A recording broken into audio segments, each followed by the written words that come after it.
John chapter 19. Then Pilate took Jesus and had him flogged. The soldiers also twisted together a crown of thorns, put it on his head, and clothed him in a purple robe. And they kept coming up to him and saying, "Hail, King of the Jews!" and were slapping his face. Pilate went outside again and said to them, "Look, I'm bringing him out to you to let you know I find no grounds for charging him." Then Jesus came out wearing the crown of thorns and the purple robe. Pilate said to them, "Here is the man." When the chief priests and the temple servants saw him, they shouted, "Crucify! Crucify!"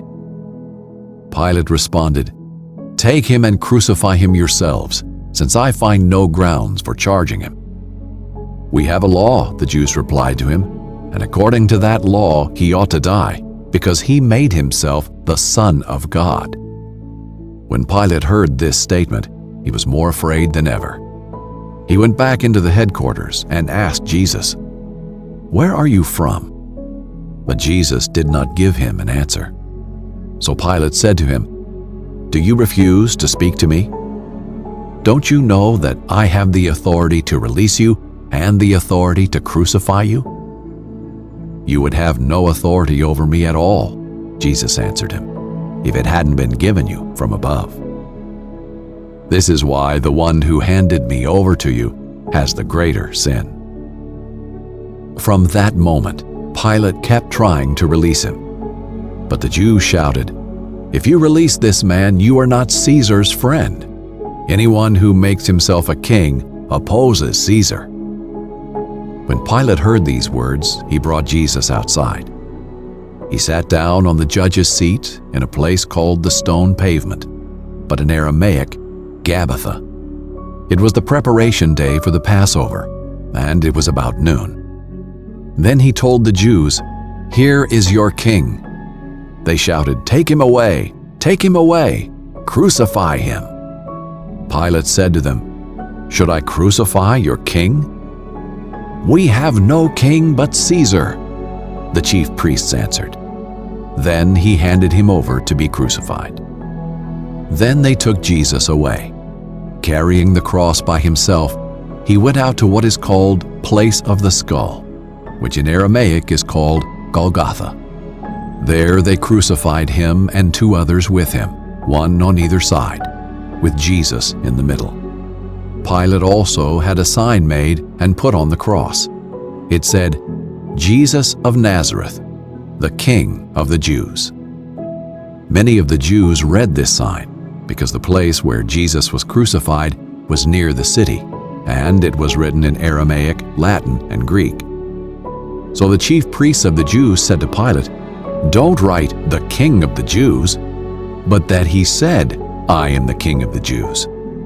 Pilate replied, "What I have written, I have written." When the soldiers crucified Jesus, they took his clothes and divided them into 4 parts, a part for each soldier. They also took the tunic, which was seamless, woven in one piece from the top. So they said to one another, "Let's not tear it, but cast lots for it to see who gets it." This happened that the scripture might be fulfilled that says, "They divided my clothes among themselves, and they cast lots for my clothing." This is what the soldiers did. Standing by the cross of Jesus were his mother's sister, Mary the wife of Clopas, and Mary Magdalene. When Jesus saw his mother and the disciple he loved standing there, he said to his mother, "Woman, here is your son." Then he said to the disciple, "Here is your mother." And from that hour the disciple took her into his home. After this, when Jesus knew that everything was now finished, that the scripture might be fulfilled, he said, "I am thirsty." A jar full of sour wine was sitting there. So they fixed a sponge full of sour wine on a hyssop branch and held it up to his mouth. When Jesus had received the sour wine, he said, "It is finished." Then, bowing his head, he gave up his spirit. Since it was the preparation day, the Jews did not want the bodies to remain on the cross on the Sabbath, for that Sabbath was a special day. They requested that Pilate have the men's legs broken and that their bodies be taken away.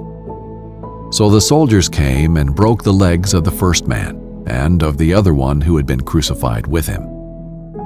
When they came to Jesus, they did not break his legs, since they saw that he was already dead. But one of the soldiers pierced his side with a spear, and at once blood and water came out. He who saw this has testified, so that you also may believe. His testimony is true, and he knows he is telling the truth. For these things happened so that the scripture would be fulfilled, not one of his bones will be broken. Also another scripture says, they will look at the one they pierced. After this, Joseph of Arimathea, who was a disciple of Jesus, but secretly because of his fear of the Jews, asked Pilate that he might remove Jesus' body. Pilate gave him permission, so he came and took his body away. Nicodemus, who had previously come to him at night, also came, bringing a mixture of about 75 pounds of myrrh and aloes. They took Jesus' body and wrapped it in linen cloths with the fragrant spices, according to the burial custom of the Jews. There was a garden in the place where he was crucified. A new tomb was in the garden. No one had yet been placed in it. They placed Jesus there because of the Jewish day of preparation and since the tomb was nearby.